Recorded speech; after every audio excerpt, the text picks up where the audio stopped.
Donc, pour mettre en marche le fournisseur, donc vous voyez ici, mise en marche des comptes fournisseurs. Je sélectionne fournisseur. Je clique sur suivant. Je clique sur suivant.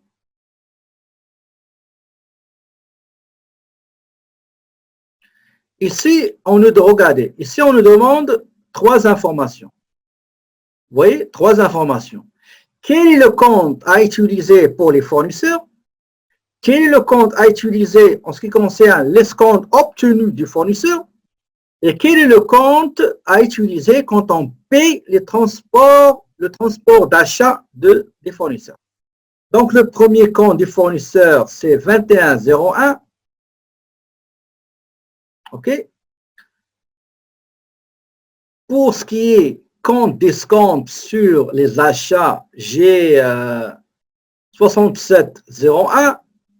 Et pour le compte de transport sur achat, nous l'avons ici, frais de transport sur achat 6601. D'accord?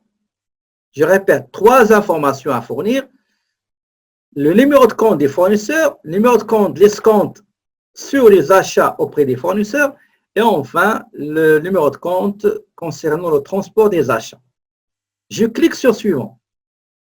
Et je dois définir les termes de paiement, les options de paiement, selon l'énoncé. Ici, on nous dit que le fournisseur, modalité de paiement, voilà. Le fournisseur, il va nous accorder. Le terme de paiement, c'est N210, N30. 2,10, ça veut dire il va nous accorder un taux de rabais de 2% si on paie dans les 10 jours qui suivent la date de la facturation. Sinon, la facture, le montant dû de la facture doit être d'ici 1 mois, 30 jours. Donc, je vais mettre ici un numéro 1. La description, c'est qu'il va m'accorder 2% si je paie dans les 10 jours qui suivent la date de la facturation.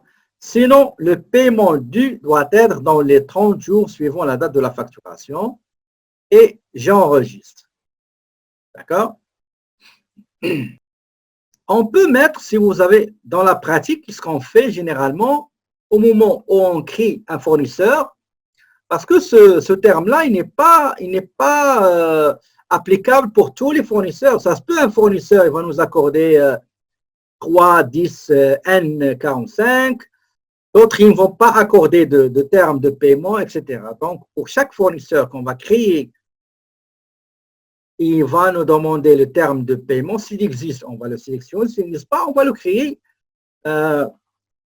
convenablement aux conditions de paiement du fournisseur. C'est tout à fait normal. Je clique sur suivant. Regardez, je peux mettre d'autres. Hein? Je peux mettre d'autres. Je vais mettre 3, 15, 45, 2, 10, 60, etc. Je clique sur suivant. J'ai un sommaire. Je vois que c'est correct ici.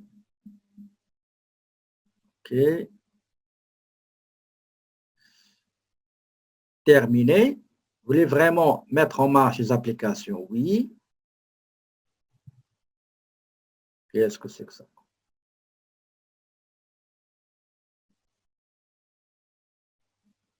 OK. On va fournisseur. Voilà, le fournisseur, maintenant, il est créé. OK?